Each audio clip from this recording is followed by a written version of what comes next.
JD. Ang kwentong ito ay hango sa totoong buhay. Mula ito sa isa nating kabayan na itago na lamang natin sa pangalang Mang Karding. Taong 1970, probinsya ng Panay. Lumaki sa hirap si Eddie kasama ang ama na si Mang Karding. Paghulma ng bangko at papag ang kinabubuhay. Sa kawalan ng sapat na salapi, hindi pinalad makatungtong sa paaralan. Isa pa, may diferensya sa pisikal na kaanyuan. Putol ang kaliwang braso kaya mahirap makipagsabayan sa mga normal. Kaya hindi siya lumalabas ng tahanan. Husga at kutya na mismo ang lumalapit. Gayunpaman, para kay Mang Karding hindi dahil may kapansanan, isa ng mababang uri. Minsan ito pa ang pinagpala sa lahat. Kinukonsidera ang anak sa kadaylan ng may abilidad na hindi kayang taglayin ng normal na tao. Maging siya, wala ang katangian na ito. Ang abilidad na ito ay natuklasan noong edad 5 pa lamang. Maagang namayapa ang asawa kaya siya ang nag-alaga mula noon. Kasakasama saan man magpunta. Gabi man o abuti ng bukang liwayway sa daan. Isang araw, sa lakas ng buhos ng ulan, hindi magawang makauwi ng maaga. Panay silong sa bahay na mararaanan. Nang binaybay ang kabundukan, makailang ulit tuminto si Eddie. Titig na titig sa masukal na bahagi, sabay sabing may halimaw. Nung una, hindi maunawaan pero napagtanto na habang tumatagal. Nasundan ang pangyayaring iyon nung araw na bumisita sa tahanan ng kumpare. Masama ang panahon kaya napilitang magpalipas ng gabi. Balisa si Eddie, hindi makatulog. Makaraan ang ilang oras ginising ang lahat. Sumigaw na may kung ano sa labas. Otomatikong kumilos ang kumpare. Bumunot ng itak at binuksan ang bintana. Hinamon nito ang nilalang na ilang sandali lang ay naglakas loob na magpakita. Hindi naman lumapit. Nag-iwan ng nakakakilabot na angil bago umalis. Laking pasasalamat dahil sa ginawa ni Eddie, nailigtas ang asawang buntis. Pagkatapos nun may nangyari na naman. Habang lula ng bus pabalik ng probinsya, panay ang titig ni Eddie sa matanda. Nakaupo ito sa pinakadulo. Kung titignan medyo kahina-hinala ang kilos dahil balot ang katawan. Kung makatingin, mabigat ang presensya. Sa unahan nakapwesto ang may sakit na kakalabas lang galing sa ospital. Nagrereklamo ang kasama nito dahil malusog naman sana pero unti-unting nangihina. Pasimpleng kumalabit si Eddie, sinabing gawa ito ng aswang. Walang kabog-abog na tinuro ang matanda sa likuran. Hindi nakapagsalita ang lahat. Nagtataka na nakatitig sa matanda. Maya-maya pa ay nagmamadali ito sa pagbaba. Nagulantang man sa natuklasan, nagpapasalamat ang kaanak ng pasyente dahil sa ganung paraan naagapan ang trahedya. Pagdating naman sa mismong probinsya, kagad dumako ang tingin sa puno ng dalakit. Maya-maya pa, nagsabi na mag-asawang engkanto ang nakatira. Sa punso naman na nasa hindi kalayuan, magkapatid na duwende ang nananahan. Nilinaw pa ni Eddie, mabait ang mga engkanto sa puno at salbahe naman ang mga duwende doon sa punso. Si Lola na nakikinig, hindi inasahan ang lahat ng ito. Karding, hindi man pinalad sa pisikal na anyo-ano. Bumawi naman ang anak mo sa kakayahan na matukoy ang elemento sa paligid. Narinig mo naman siya kanina. Wika ni Lola Monay. Naniniwala ka sa sinasabi ni Eddie. Malay natin gawa-gawa lang niya yan. Tugon ni Mang Karding. Sinubukan ang paniniwala ng matanda. Tama ang bata. Kinumpirma na ng albularyo na merong mga nakatira sa sinabi niya.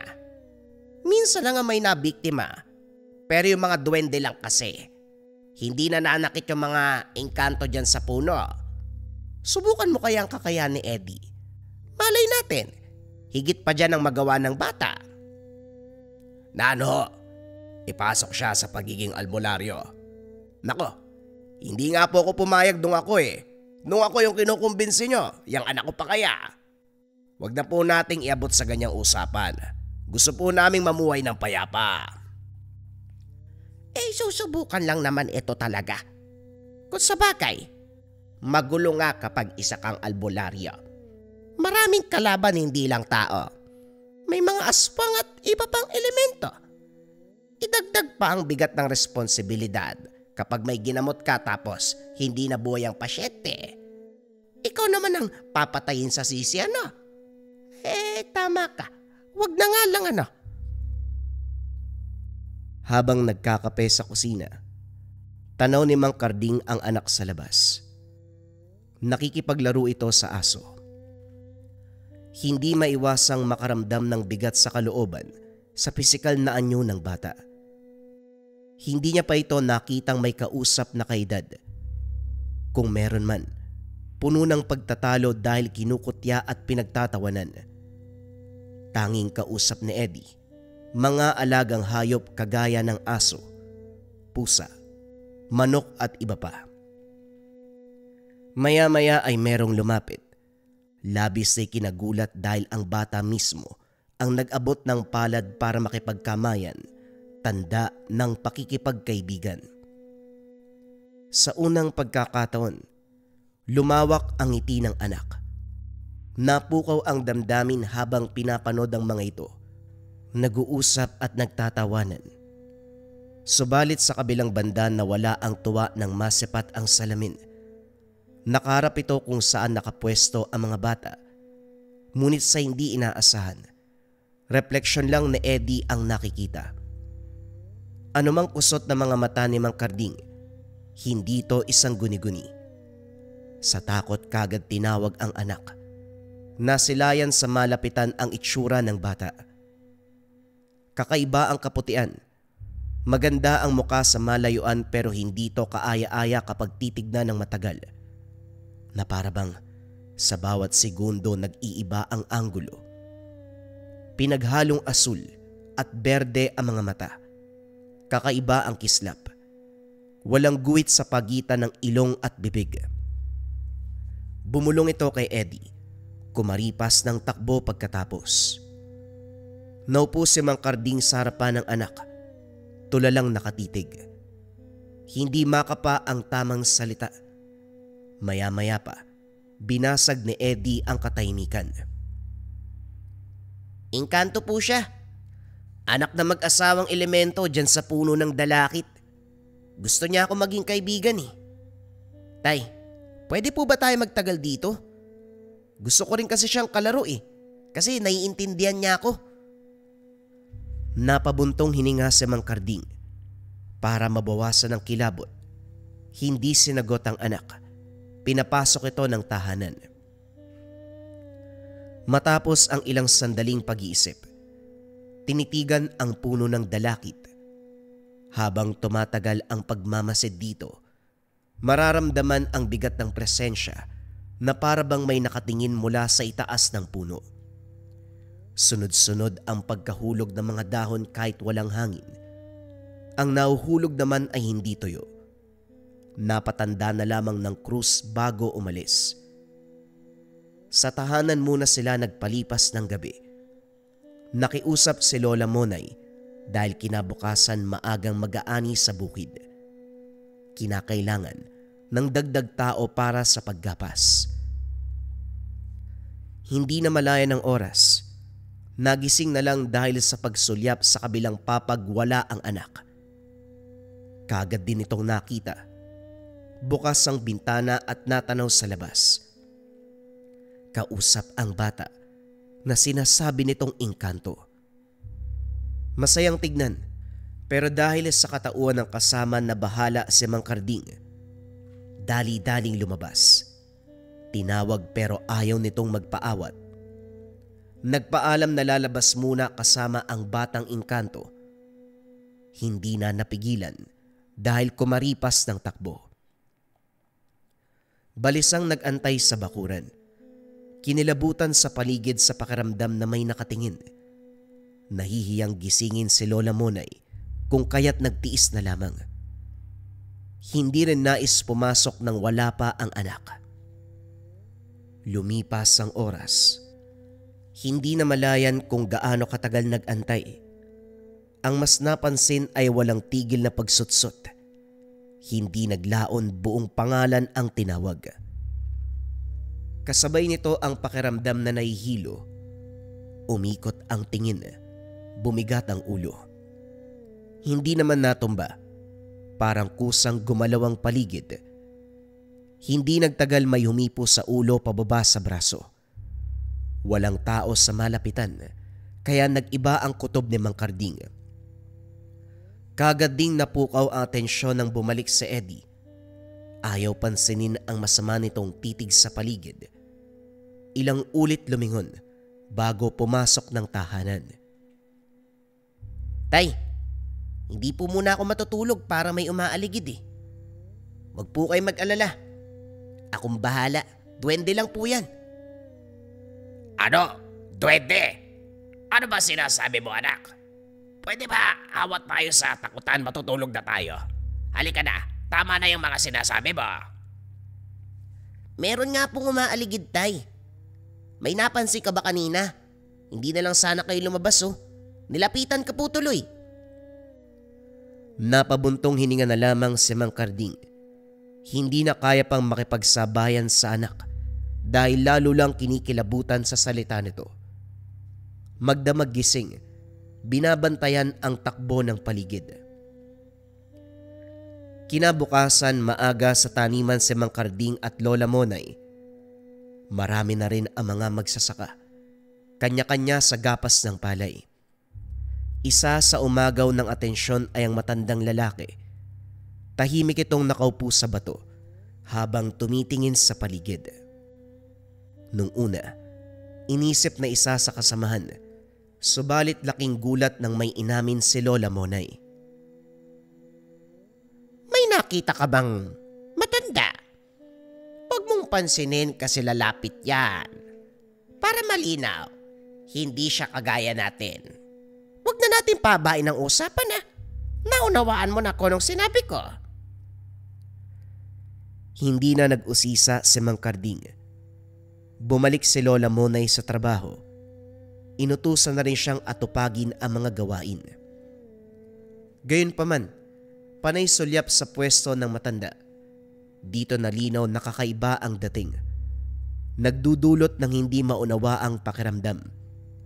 Napansin na rin siya nito, kaya nagmamadaling yumuko. Makaraan ang ilang sandali. Natigilan ng makita ang anak na nakikisalamuha sa matanda. Kung titignan, aakalain mo na matagal nang magkakilala. Walang pagdadalawang isip na lumapit si Mang Karding, pero hindi naabutan ang matanda. Lumakad na ito. Pinawi si Eddie at sinabing sa tahanan na lamang mag-intay. Habang inaayos ang mga palay sa kamalig, hindi maiwasang magtanong. La, tungkol po pala sa sinabi niyong matanda, ano pong hindi katulad natin? Anong klaseng tao ba siya? Tumingin sa paligid ang matanda bago sumagot. Na para bang ayaw marinig ng iba ang tungkol dito. Sa kakilala kong albularyo, nalaman ang bagay na to. May gumagalang elemento na nagpapanggap na matanda. Kahit ako nakita ko eh. Payo ng albularyo, huwag pansinin para hindi lapitan. Kapag nagkataon may kalalagyan, swerte na lang daw kung magiging mabait. Paano kung masama? Kaya sabi ko sa inyo, huwag nyo nang papansinin. Hindi nagsalita si Mang Karding. Nagpaalam para punta ng anak. Nakita itong naglalaro kasama ang aso. Kagad binalaan tungkol sa matanda. Kaso nagpupumilit ito na walang masamang intensyon. Ilang ulit nagkasagutan hanggang sa natigilan sa pakiusap ng bata. Hindi siya sumagot pero namalaya na lang nakakaiba ang kilos ni Eddie. Naantala ang pag-uwi sa kadahilanang nagkaroon ng karamdaman si Lola Monay. Walang kasama kaya piniling manatili muna. Habang inaalagaan ni Mang Karding ang matanda, may inatupag naman ng anak. Madalas itong lumalabas sa gabi. Bukang liwayway o hindi kaya umaga na ang balik. Sa tuwing tatanungin panay dahilan, hindi rin maunawaan ni Mang Karding. Sa tuwing papagalitan ang anak, may hilo. Bibigat ang kalooban na parabang may puwersang nagpapatahimik sa kanya. Naging ganito ang sitwasyon sa loob ng ilang linggo. Nang tumagal, napagtanto na hindi na tama ang nangyayari. Hindi na rin makausap si Eddie dahil palaging wala. Sa puntong ito, ilang gabi ang lilipas bago umuwi. Naghinala kaya inabangan. Napatayo si Mang Karding. Hindi na inintay na kumatok ang anak at kagad pinagbuksan ng pintuan. Nagulat si Eddie nang makita siyang gising. Yumuko. Tahimik na pumasok. Bago magtungo ng silid pinigilan ng ama. Kumaglakwatsa ka, parang pinayagan kita. Kailan mo ba sinimulan ng ugali yan? Hindi mo na narespeto ang desisyon ko. Umaalis ka lang kapag gusto mo. Saan ka galing, ha? Huwag mo ikaila. Alam kong nakipagkasundo ka sa nilalang dyan. Natigilan si Mang Karding sa biglang pagsakit ng ulo. Nagsimula na naman ang pakiramdam dahil sinermonan si Eddie. Tatay, hindi naman po ako naglalakwatsa. May mahalaga po akong ginawa. Ang importante, umuwi ako ng ligtas. Umuwi ka nga pero ito ang inaasahan ko eh. Sasakit na naman ng ulo ko. Talaga bang baliwala na lang ang salita ko? Mag-impake ka. Uwi na tayo. Mula nang dumating tayo sa lugar na ito, nag-iba na ang ugali mo. Tay, natagpuan ko yung sarili ko sa lugar na to. Sa totoo lang, ayaw ko nang bumalik sa atin pagkatapos maranasan yung mga bagay na nagpapasaya sa akin. Isa pa, hindi ba sabi mo nun, pinagpala ko sa lahat sa kabila ng kapansanan ko. Ngayon sinasamantala ko po yung pagkakataon na magamit ang abilidad ko. Bakit ikaw po yung pumipigil sa akin? Natigilan si Mang Karding. Ito na ang puntong kinakatakutan. Aminadong namamangha sa abilidad ni Eddie. Nakakakilala ng iba't ibang uri ng elemento. Kaso nga lang, hindi maisip na abot sa punto na pangangatawanan ang kakayang ito. Kagad tumutol at binalaan ang anak. Kaso nga lang, buo na ang pagpapasya ni Eddie. Lalong natahimik ng ilabas ang bata ang isang bagay. Kung titignan ay may hahalin tulad sa kahoy na parang bato. Kulay itim, makintab, kakaiba ang kislap. Pinawakan sa kanya pero sa loob lamang ng isang segundo dahil biglang lumayo matapos maramdaman ang puwersang animoy kuryente. Sa pagpapaliwanag ni Eddie, ito ang gamit na binigay ng matandang elemento. Inamin din ng bata ang kaganapan sa nakalipas na araw. Natameme nang malaman na tumutugis ng aswang. Tuwang-tuwa pa habang nagkikwento ang bata pero hindi si Mang Karding. Pinutol ang usapan. Inutusan nito na matulog na lamang. Naiwan ang ama na labis ang pagsisisi. Sa sobrang abala sa pagbabantay kay Lola Monay, hindi na malayan ang kinasangkutan ng anak. Hindi naman sa sinisisi ang matanda. Sadyang kinulang si Mang Karding sa oras para isabay ang pagbabantay sa mga ito. Nang magising si Lola Monay, pinaliwanag ang nangyari kay Eddie. Napailing na lamang dahil imbis na magpayo, hinikayat siya. Nahayaan ang anak sa tinatahak nitong larangan. Dagdag pa ng matanda, kinakailangan pa itong suportahan para magawa ng maayos ang misyon. Hindi nagustuhan ng pag-uusap, kaya pinutol na lamang ni Mang Karding. Umalis siya. Tumambay sa taniman. Tumagal doon ng ilang oras hanggang sa napukaw ang pansin sa paglitaw ng matanda. Hindi nakaligtas sa pagtawag nito. "Huwag kang matakot, Karding. Nauunawaan ko ang takot mo. Lalo pa hindi tayo nagmula sa iisang mundo. Pero sinisiguro ko na nasa mabuting kalagayan ang anak mo. Isa siya sa libo-libong taong biniyayaan ng ganitong klase ng kapangyarihan. Ipinanganak siyang likas ang abilidad pagdating sa pagtukoy sa elemento't aswang. Ang ginawa ko ngayon ay gabayan siya, bigyan ng karagdagang gamit at para alam mo, mapapadalas ang laban kaya wag mong ipagtaka kung mawawala siya ng ilang gabi." Sasagot sana si Mang Karding pero paglingon wala na ang matanda. Hindi narinig ang yabag o anumang ingay. Kagaya ng sedami nito. Gabi-gabi ang paglabas ni Eddie. Sa tuwing ihahatid ng tanaw, walang kasama.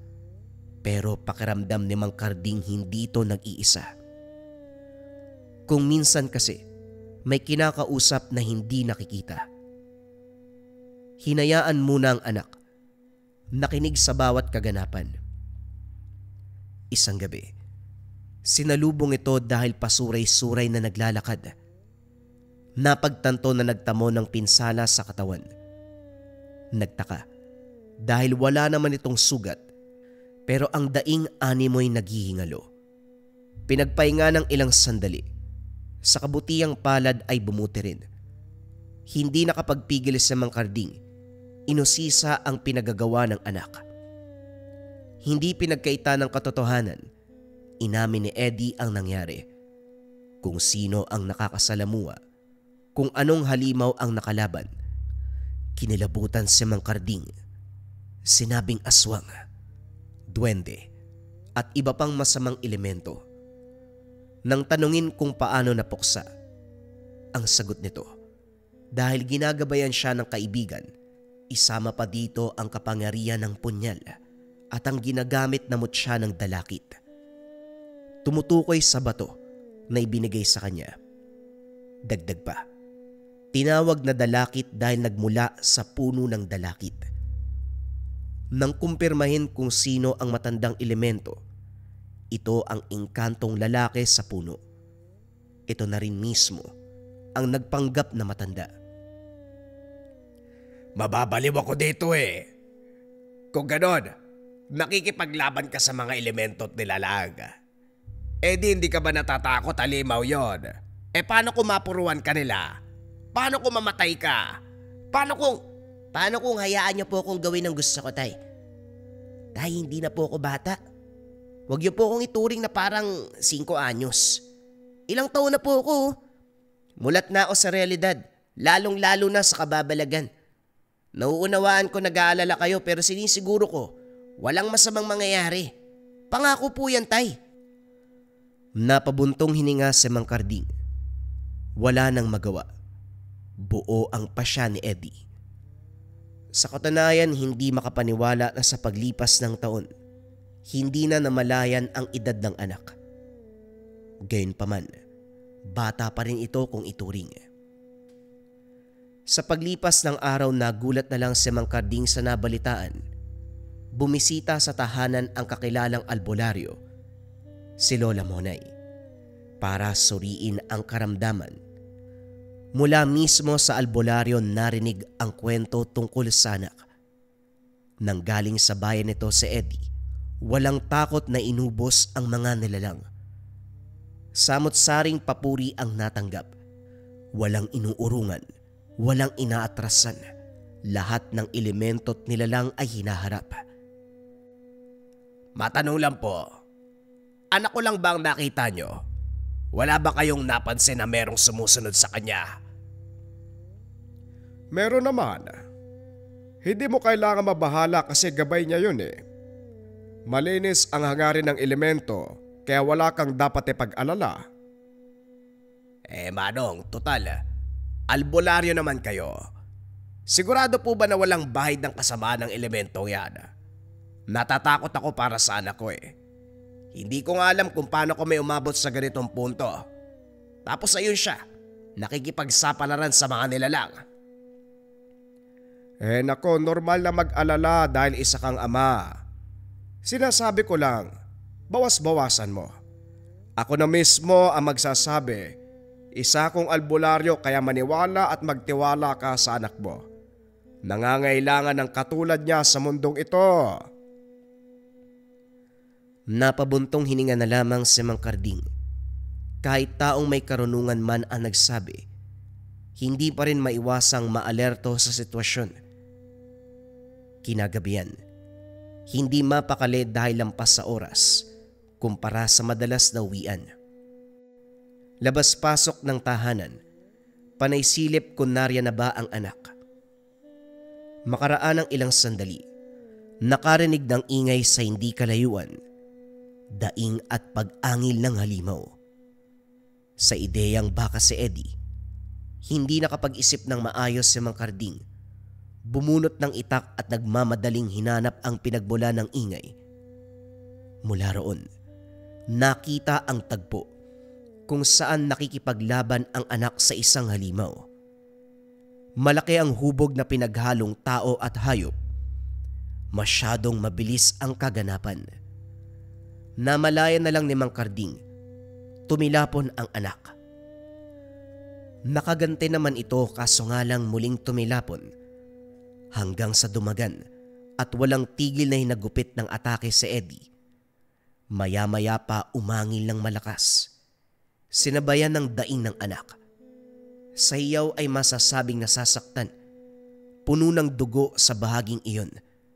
Sa isip-isip si Eddie ang napuruhan. Manlulumo na sana pero biglang bumagsak ang nilalang. Tumayo ang anak. Pasimpleng tinarak sa ulo ang hawak na patalim. Hindi inasahan ang nakita. Si Eddie, parang magiting naman dirigma sa paningin ni Mang Karding. Pakiramdam niya, nawalay sa mahabang panahon kung kaya't hindi namalayan ang pagbabago ng anak. Patpati ng katawan pero kung kumilos animoy higante, makikipagbanggaan sa mga kalaban. Pag-uwi, kinausap ito pero panay iwas. Inunawa na lang muna at hinayaang magpahinga. Magaling na ako. Pwede nyo na akong iwan kung gusto nyong umuwi sa inyo. Pasensya na kung naistorbo ko ang oras mo, Karding. Bakit parang natulala ka naman ata? Anong iniisip mo? Sa tingin mo ba, ginagawa ni Eddie ang dapat? Sa totoo lang natutuwa ako nung una na may abilidad ang aking anak. Pero ngayon hindi ko na po alam kung anong mararamdaman. Nakita ko siya kung paanong lumaban kagabi. Ibang-iba na siya sa nakilala kong Eddie. Nako, Karding. Normal na mapapatanong ka sa nangyayari. Siyempre anak mo ang pinag-uusapan. Kung wala namang reklamo si Eddie sa ginagawa niya, hayaan mo. Pero dapat nariyan ka pa rin upang gabayan siya. Kailangan ng malalim na pangunawa ang ganyang bagay. Dahil may kinalaman sa kababalagan at pakikipaglaban sa mga elemento. Tatagan mo ang paniniwala. Suportahan mo ang bata. Napabuntong hininga si Mang Karding.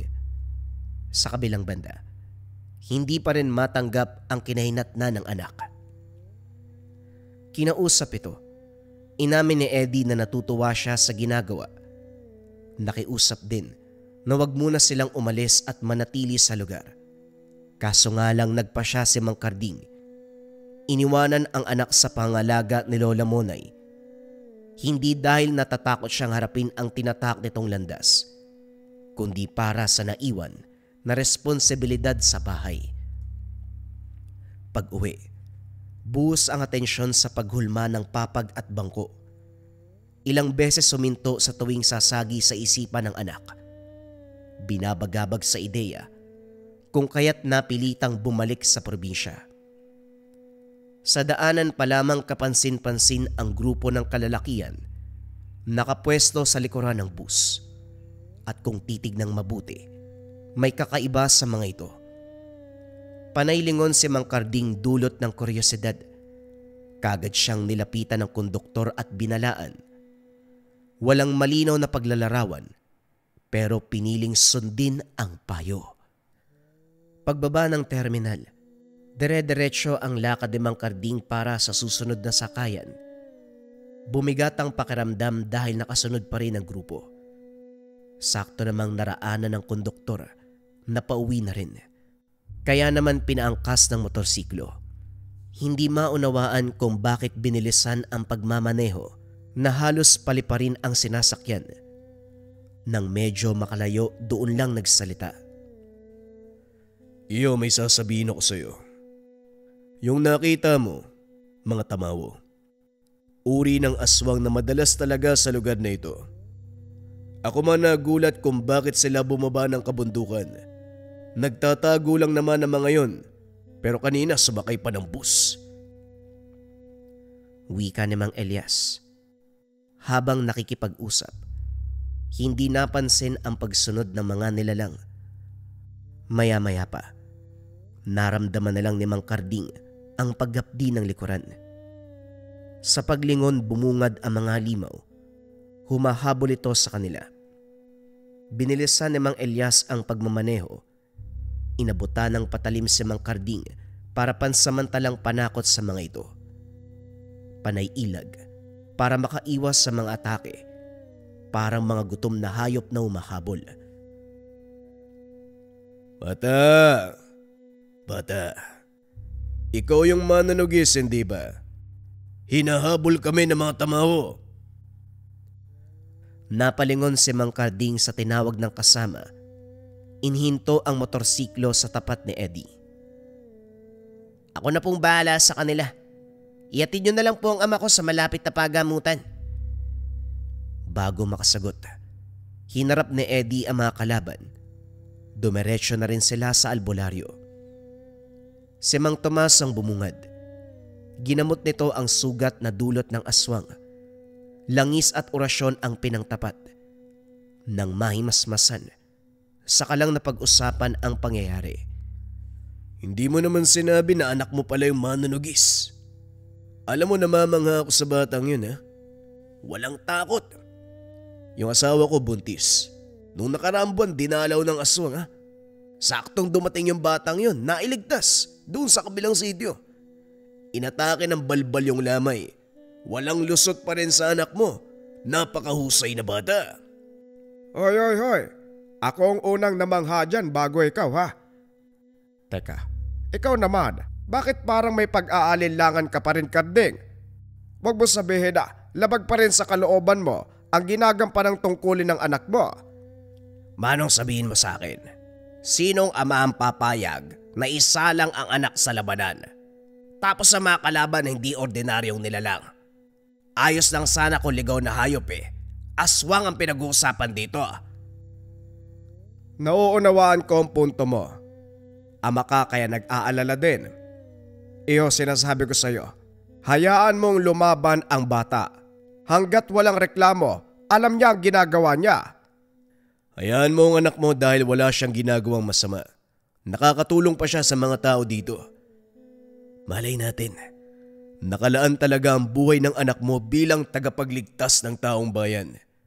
Baka ang pagiging manunugis ang kapalaran niya. Napabuntong hininga si Mang Karding. Naiintindihan niya ang paywatig ng mga ito. Sadyang hindi pa rin siya handang tanggapin na isa ng ganap na manunugis si Eddie.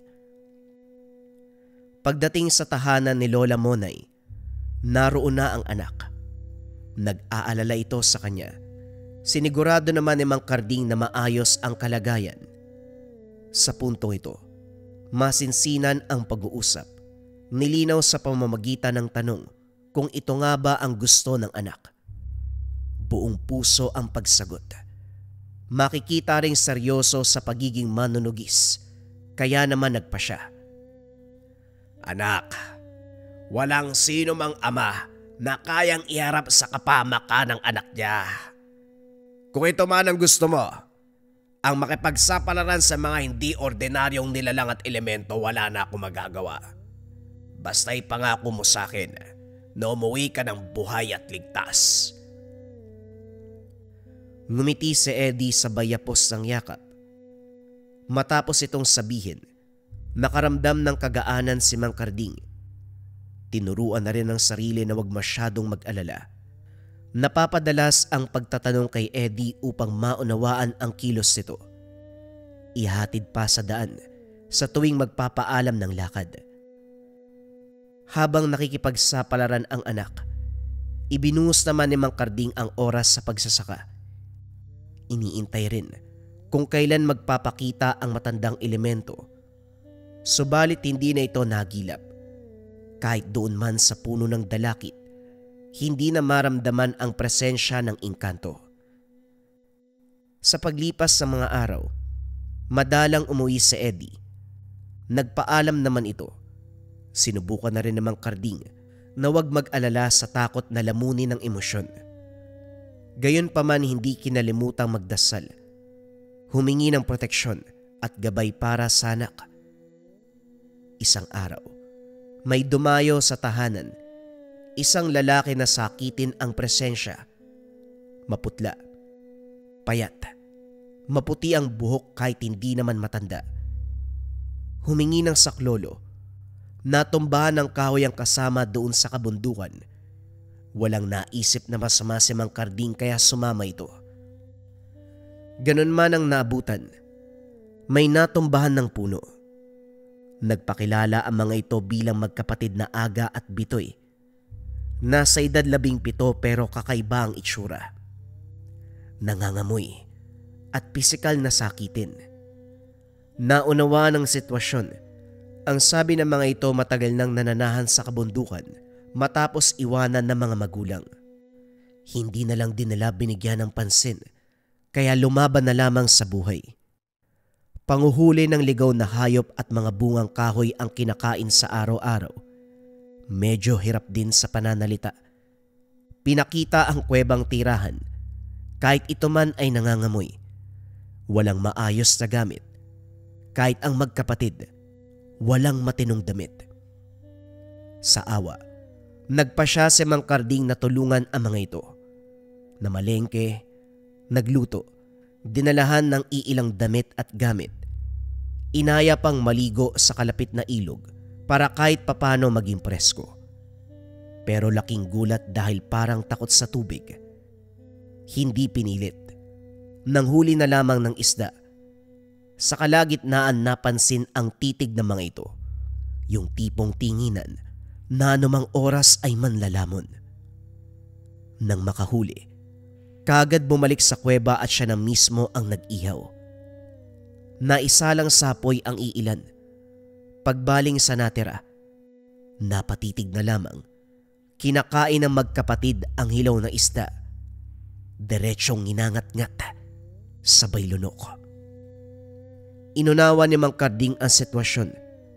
Ganon talaga ang kilos kapag matagal na sa kabundukan. Nakalimot sa tamang proseso ng lahat. Pagsapit ng takip silim, nagpaalam siya sa mga ito. Makikita sa muka na hindi nila gusto. Na parabang nais pa siyang manatili kasama nila. Kaso nga lang hindi na pumayag si Mang Karding. Dahil sa paglipas ng mga oras, parabang nadadagdagan ang presensya sa paligid. Kinutuban siya. Nagmamadaling umalis. Kinabukasan maaga pa lang nasa bakura na ang mga ito. Tahimik na naupo sa lupa. Nag-aantay kung kailan siya nagpapakita. Aayay na sanang magkape sa loob pero bago mangyari, kumaripas ng takbo papasok ng gubat. Dumating si Eddie na parabang takot na takot sa kanyang anak. May bisita po ba dito, Tay? May naaamoy kasi ko eh. Tanong ni Eddie. Nilibot ang tingin sa paligid. Nang dumako ang titig nito sa dinaanan ni Aga at Bitoy, malinaw kay Mang Karding ang katauhan ng mga ito. Wala naman. Kung may naaamoy ka, baka may dumaan na hindi pangkaraniwan. Mabuti pa pumasok ka muna para makapagberyenda. Akin ang gamit mo. Nangangamoy din, ay Diyos ko. Anong klase ng aswang ba yung kinalaban mo? Napakatapang naman ng apoy. Tamawo po. Katulad ng humabol sa inyo nung nakaraan. Silang inaatupag ko sa ngayon eh. Masyadong mapangahas. Nananalasa sa bahay-bahay. Maging ang mga magkakahoy sa kabilang bundok. Ilan na nagsabi na sinalakay sila. May napuksa ako, pero hindi lahat. Tamawo, iyo. Balak mo bang ubusin sila? Hindi ka ba natatakot na harapin yung maraming bilang nila? Mag-isa ka lang oh. Baka mapano ka niyan. Marami na po ako nakalaban at napuksa. Ngayon pa ba ako titigil? Wala na pong atrasan to. At saka wag po kayo mag-alala. Kulang man ang kamay ko, protektado naman ako nito. Tugon ni Eddie. Sabay pakita ng mutya ng dalakit. Tumango na lamang siya. Sa sumunod na lakad, inimbita ni Eddie ang ama. Nagulat si Mang Karding. Hindi inasahan ang alok nito. Para na rin maunawa ang lubos ang ginampanan. Walang pagdadalawang isip na pumayag. Unang trabaho, ang paggalugad sa kabundukan. Hinanap ang lungga ng mga tamawo. Pinakita ni Eddie ang dalawa sa kuwebang nangangamoy abo. Dito nagkaroon ng laban at sa mismong tirahan sinunog ang mga bangkay. Napailing na lamang si Mang Karding habang pinagmamasdan ng tingin ng paligid. Maraming puto. Tira ng nasunog na mga katawan. Sa kalagitnaan ng paglilibot, nasipat ang iilang figura sa kalayuan. Nang magtungo sa kabilang kuweba, nakasunod pa rin ang mga ito. Dito naghinala kung kaya sinabihan si Eddie. Ang sabi ng anak, hayaan itong sumunod. Patuloy sa paglilibot sa lugar hanggang sa nahulog sa bitag ang mga ito. Nagtago si Mang Karding habang si Eddie ang humarap sa kanila. Walang kurap na pinagmasdan ang kilos ng anak. Binulungan ng itak. Umihip ng dasal sa hangin. Pagkatapos ay nagpakita sa mga kalaban. Dito lumabas ang tunay na anyo. Mula sa pagiging tao, nagpalit ng wangis bilang mga tamawo. Halos butot balat ang katawan. Maputla ang balat. Mahaba ang maputing buhok. Matutulis na mga kuko at pangil. Nanlilisik ang mga mata. Matulis ang tenga. Mabilis at malikse ang kilos. Isang tingin, nakakapagpalit na ng pwesto. Hindi lang yun, palaging nauuna sa pag-atake. Ilang beses tumilapon si Eddie sa unang sandali ng bakbakan. Panaylunok si Mang Karding para pigilan ang sariling sumigaw. Nangangate ang kamay na nakisali sa laban. Kaso nang ibabaw ang takot kung kaya't nanatili sa pagtatago. Hindi nagtagal, unti-unting nakahinga ng makabuelo si Eddie. Nasasabayan nito ang galaw ng aswang. Mabilis na itumba ang isa matapos sumalubong sa patalim. Direktang tumagos sa leeg. Ang kasama sa kabilang banda, nagawang makatakas. Hinabol pero pumigil ang napuruang tamawo. Kahit naghihingalo na, umatake pa rin.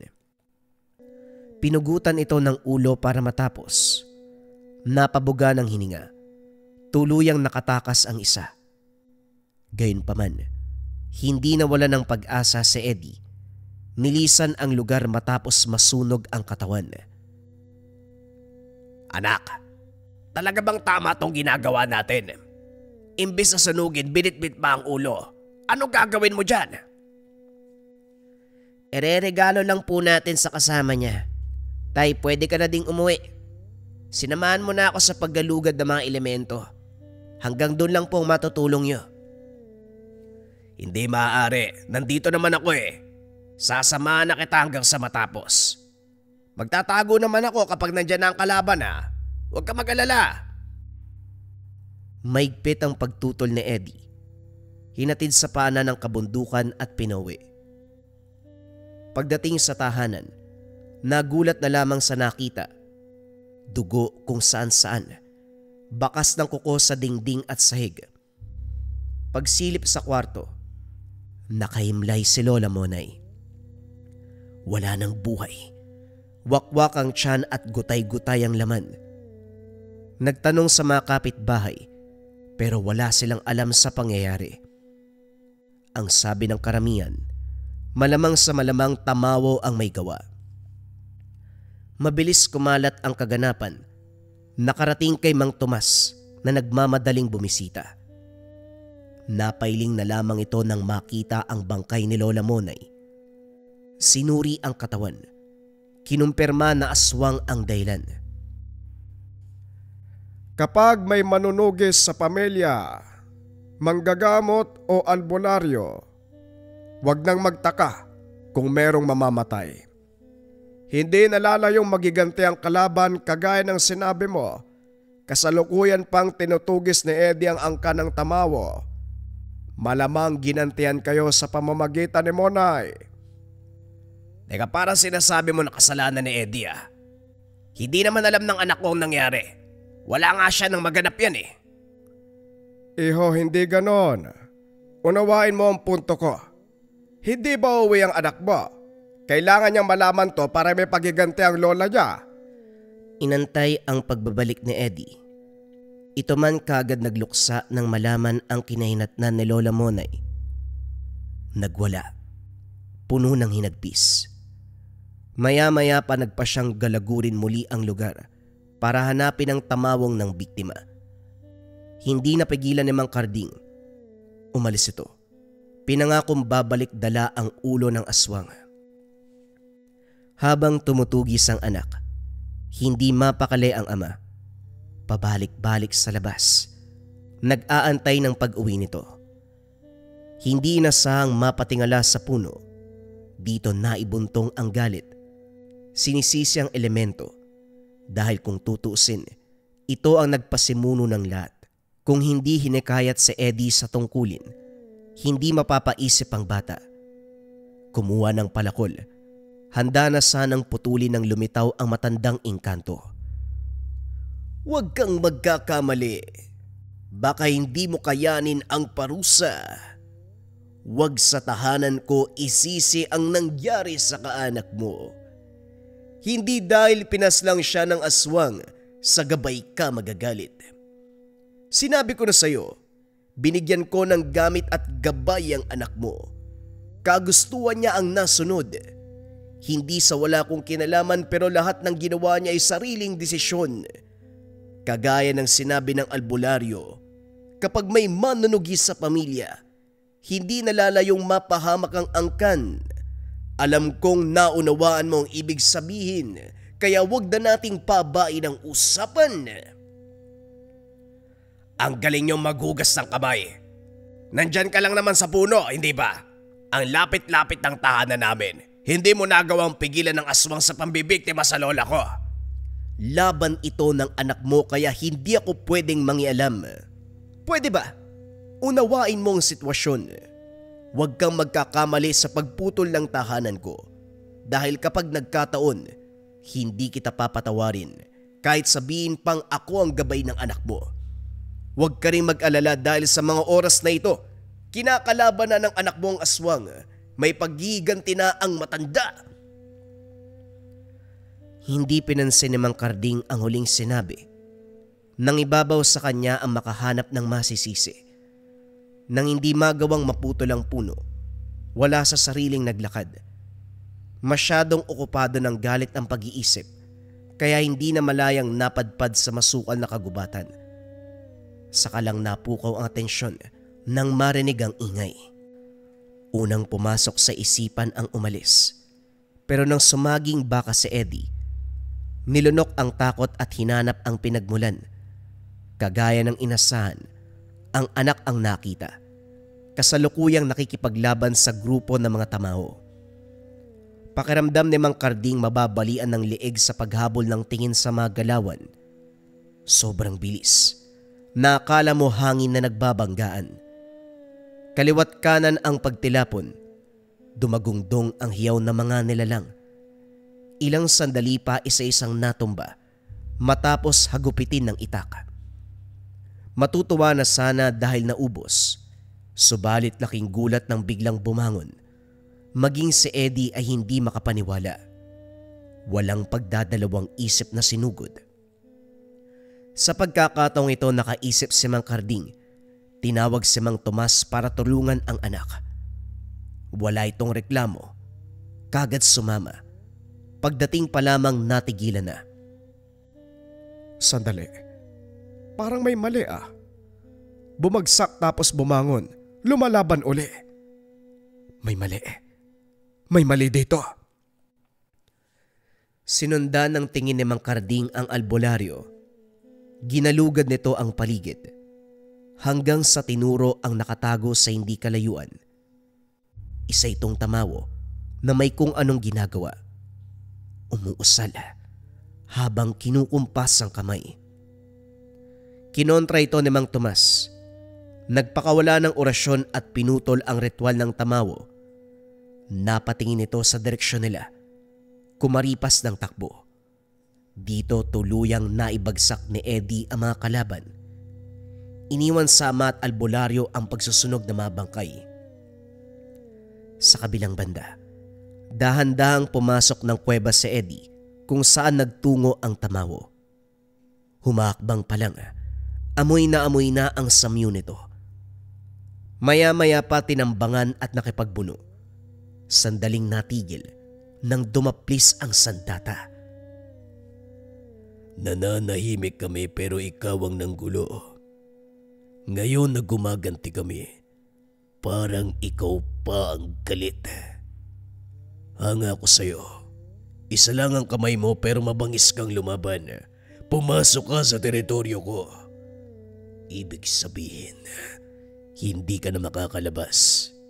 Tignan mo ang mga bungo na yan. Hindi mo mabilang sa dami. Idadagdag ko ang sayo. Ganyan din ang sinabi ng mga nakalaban ko eh. Pero dinala lang sa hukay ang banta nila. Para itama ang sinabi mo, hindi ko kayo tutugisin. Kung wala kayong ginagawa, makati ang dila ng mga nasasakupan mo. Bumaba ng kabundukan, nagasik sa bayan.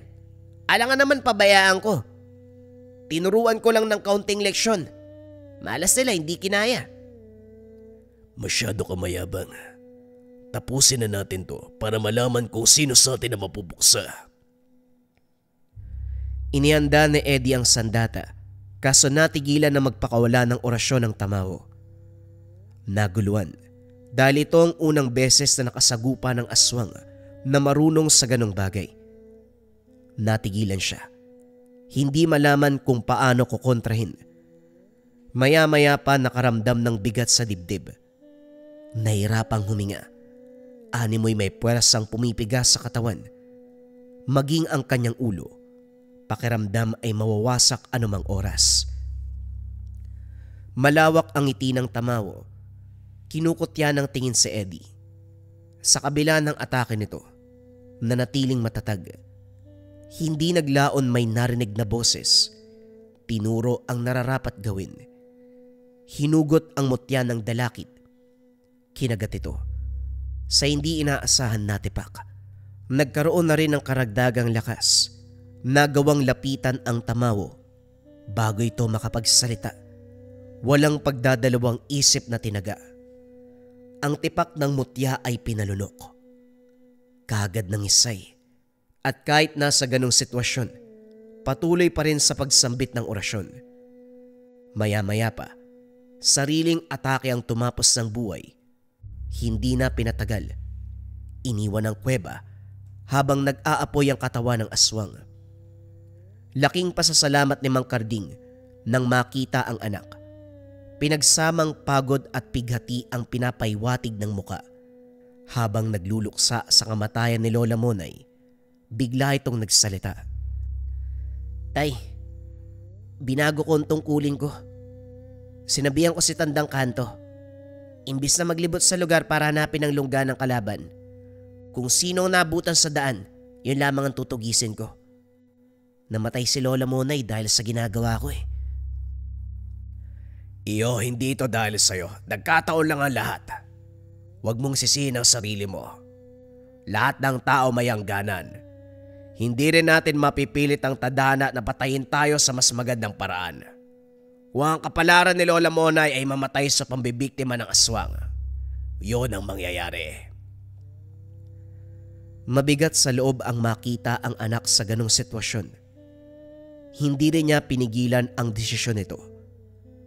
Pagkatapos ng libing, bumalik ng tahanan at kagaya ng sinabi ni Eddie, hindi na siya nagpupunta kung saan para mahanap ang kalaban, saka lang kikilos kapag may nabalitaan o naaktuhan sa daan. Mas pinili nito ang kapayapaan kumpara sa araw-araw na pakikipagsapalaran sa mga aswang.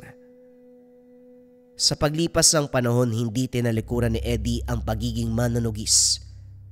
Kapag kinakailangang rumesponde, nakahandang lumusog.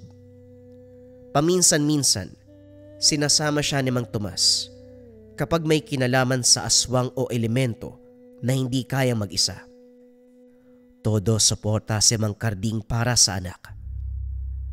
Magmula nun, hindi na rin nakita si Tandang Kanto ang kanyang gabay. Hindi na rin nakabalik sa probinsya kaya wala nang balita. Gayunpaman, dalawang bagay ang gustong ipabot. Una, pasasalamat dahil sa pagpukaw nito ng interes ni Eddie sa gampanin. Pangalawa, kaunting galit at pagsisisi dahil kahit bali-baliktarin man ang mundo, ang elemento, ang punot dulo ng lahat, kabilang dito ang kamatayan ni Lola Monay. Sa kasalukuyan, aktibo pa rin sa tungkulin si Eddie. Walang kupas ang bangis sa pakikipaglaban. May kapansanan man kung titignan. Hindi maitatanggi ang lakas sa kapangyarihan ng isang bata na laki sa hirap. Depensa sa lahat ng uri ng sumpa na may kasamang rebuelta o balik-sumpa. Ito ang Marahuyo Bracelet. Napakarami ng natulungan ng Marahuyo. Mula sa pagbibigay ng ginhawa sa nararamdamang sumpa at pagbabalik ng sumpa sa mga taong nang biktima sa kanila. Kung isa ka sa mga taong nabiktima ng kasamaan at kailangan mo ng proteksyon, subukan mo ang Marahuyo Bracelet. Kung interesado ka, i-search mo lang ang shop ng Lika Merchandise Marahuyo Bracelet. Mag-ingat sa mga scammers.